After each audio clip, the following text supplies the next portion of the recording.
अभिवादये अहमस्मि नारायण दत्तमिश्रः। अत्र भवतां स्वागतम् एतस्मिन् डीडी न्यूज़ वार्ता प्रसारणे। तावत् आदौ प्रमुखाः वार्ताः।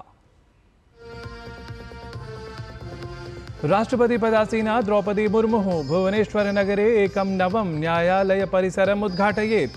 भुवनेश्वरनगरे एव असौ ओडिशा कृषिप्रौद्योगिकी विश्वविद्यालयस्य 40तमे दीक्षान्तसमारोहे अपि उपस्थिता भवेत्। महाराष्ट्रं तावत् अद्य नवं मुख्यमन्त्रिणं प्राप्नुयात्। प्रधानमन्त्रिणः नरेन्द्रमोदिनः उपस्थितौ देवेन्द्र फडणवीसः मुख्यमन्त्रित्वेन पदगोपनीयतार्थं शपथं गृह्णीयात्।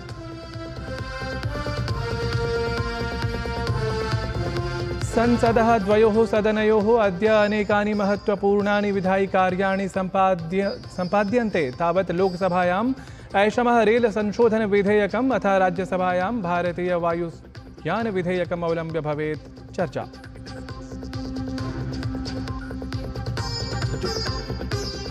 भारतेन पञ्चमं वारं विजिता पुरुष कनिष्ठवर्गीयायाः हॉकी क्रीडायाः एशिया चषक प्रतियोगिता।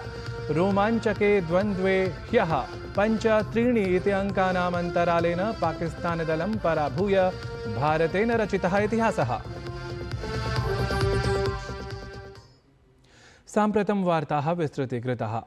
राष्ट्रपतिपदासीना द्रौपदी मुर्मुः 5 दिवसीयां यात्राम् उद्दिश्य ओडिशा राज्यं गता अस्ति। निजयात्रावधौ राष्ट्रपतिः अनेकेषु महत्त्वपूर्णेषु कार्यक्रमेषु सम्मिलिता भवति। तावत् स्वीययात्रायाः तृतीये दिने अद्य राष्ट्रपतिपदासीना द्रौपदी मुर्मुः भुवनेश्वरनगरे स्थितस्य ओडिशा कृषिप्रौद्योगिकी विश्वविद्यालयस्य 40तमे दीक्षान्तसमारोहे सम्मिलिता भवेत्। सममेव असौ भुवनेश्वरनगरे एकं नवं न्यायालयपरिसरमपि समुद्घाटयेत्।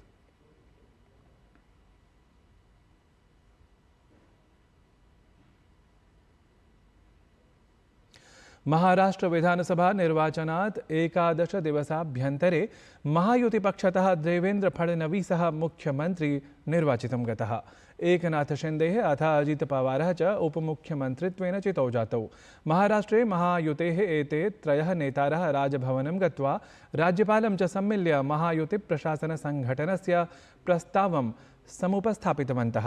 तावत् अद्य सायं 5:30 मुम्बईनगरस्य ऐतिहासिके आजाद मैदानस्थले शपथग्रहणसमारोहः समायोजितः भवेत्, यत्र प्रधानमन्त्री नरेन्द्र मोदी मुख्यातिथिरूपेण उपस्थितः भवेत्। ज्ञातव्यमस्ति यत् देवेन्द्र फडणवीसः महाराष्ट्रस्य नवमुख्यमन्त्रित्वेन शपथं ग्रहीतुं सर्वथा सन्नद्धः। एतदपि ध्यातव्यं यत् फडणवीसः विधायिदलस्य नाम भाजपा एतेतस्य अपि नेतृत्वेन निर्वाचितः जातः।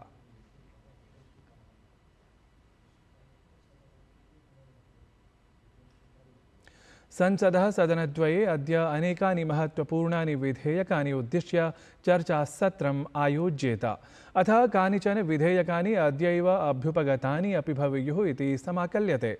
तावत् लोकसभायाम् अद्य ऐषमः रेल संशोधन विधेयकम् आधृत्य चर्चाक्रमः प्रवर्धितः भवेत्। एतदतिरिच्य गृहमन्त्री अमित शाहः ऐषमः आपदा प्रबन्धन संशोधन विधेयकम् आश्रित्य लोकसभायां चर्चां समारभेत।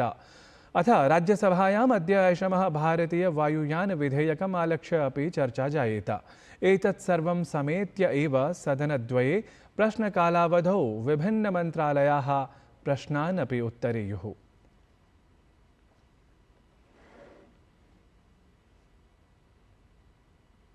भूटानदेशस्य नरेशः जिग्मे खेसर नामग्याल वांगचुक इत्येषः द्विदिनात्मिकीं यात्रामुद्दिश्य अद्य भारतं समायाति। अत्रान्तरे असौ प्रधानमन्त्रिणा मोदिना समं द्विपक्षीयाः वार्ताः कुर्यात्। सममेव विदेशमन्त्रिणं डॉक्टर एस जयशङ्करमपि भूटाननरेशः सम्मिलेत्। यात्रायाः उद्देश्यं द्वयोः देशयोः मध्ये सम्बन्धानां सुदृढीकरणमस्ति इति अवधातव्यम्। संभल हिंसायाः अनन्तरं राजनीतिपराणि प्रकरणानि न भवन्ति पिहितानि। राजनीतिकदलानि एतस्मिन् विषये निरन्तरं निरर्गलं वक्तव्यं सम्प्रकाश्य स्वराजनीतिं द्योतयन्ति इति प्रतिभाति। ह्यः संभल जनपद प्रशासन पक्षतः राहुल गान्धिं समालक्ष्य प्रकाशिते अपि निर्देशे कांग्रेसदलीयः नेता राहुल गान्धिः अथ कांग्रेसदलीया नेत्री प्रियंका गान्धी च सम्भलजनपदं गन्तुं सिद्धौ दृष्टिं गतौ, परन्तु गाजीपुरसीमाक्षेत्रे आरक्षिबलैः तयोः रोधः जातः। एषः रोधः प्रायः सार्धैकहोरावधये जातः। तदनन्तरं प्रियंका राहुलौ दिल्लीं प्रति प्रत्यावर्तितौ। तावदत्र प्रश्नः उद्भवति यत् प्रियंका राहुलौ यावत्कालं तदा सीमक्षेत्रे आस्तां तावत् परिवहनव्यवस्था अत्यन्तसम्मर्दमयी अपि दृष्टिं गता इति। भारतीय जनता पार्टी इत्येतस्य दलस्य राष्ट्रीयः प्रवक्ता सुधांशु त्रिवेदी तावत् एतस्मिन् विषये वार्ताहराणां समक्षं न्यरूपयत् यत् राहुल गान्धेः सम्भलजनपदं यावत् प्राप्तुं यः अनधिकृतः प्रयासः कृतः वस्तुतः तत्पृष्ठे स्वराजनीतिसंवर्धनमेव इति।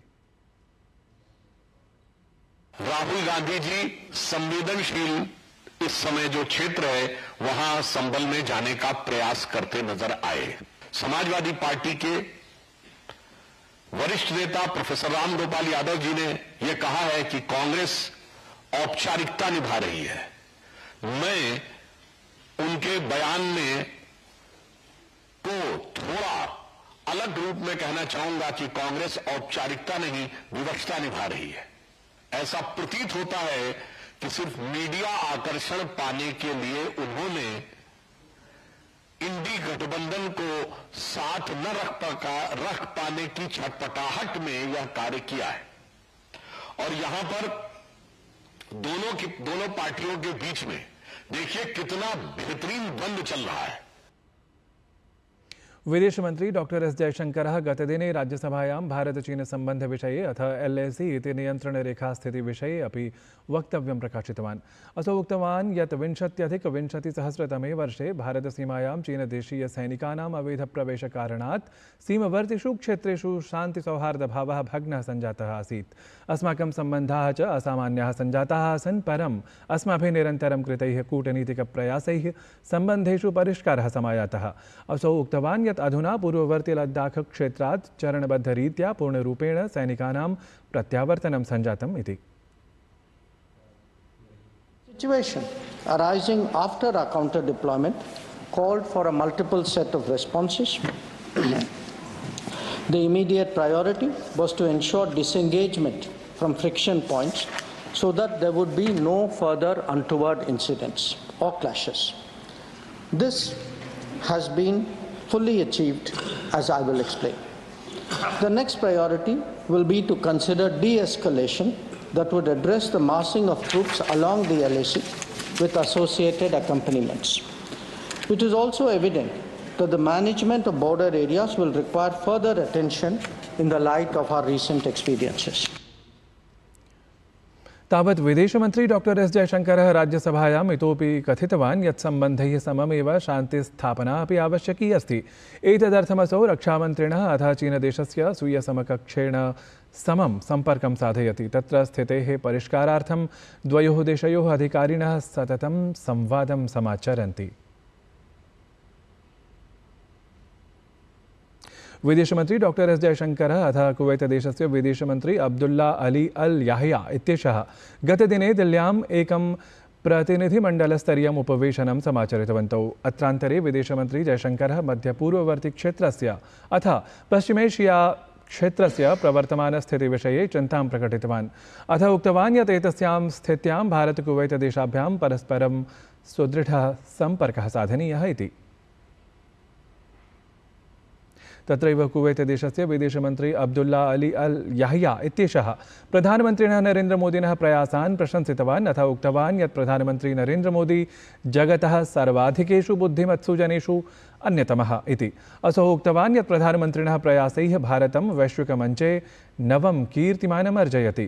कुवैतदेशस्य विदेशमन्त्री सबलम् उक्तवान् यत् भारत-कुवैतदेशौ सम्मिल्य कार्यं समाचरिष्यतः।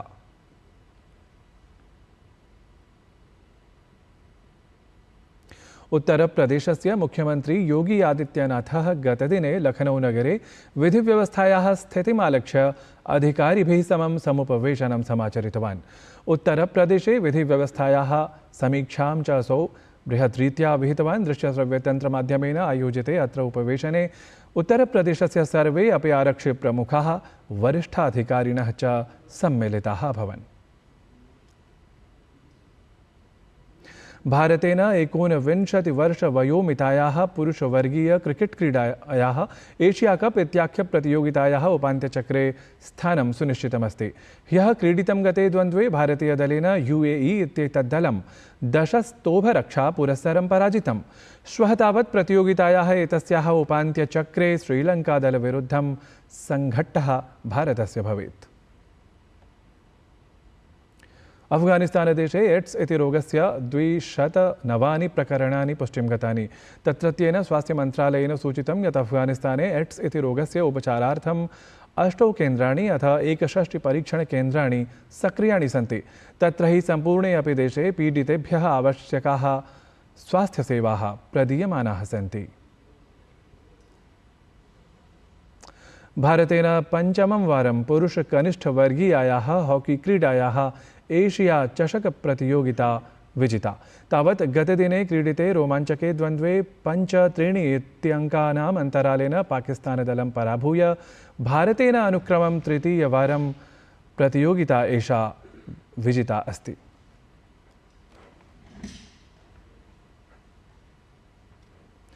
तावत् सिङ्गापुरदेशे आयोज्यमानायाः विश्वशत्रुञ्जयप्रतियोगितायाः 8मे क्रमे ह्यः भारतस्य डी गुकेशः अथ चीनदेशस्य डिङ् लिरेन् इत्यसौ च सम्मुखौ जातौ, यत्र पुनरपि द्वयोः मध्ये स्पर्धा समत्वे समाप्तिं गता।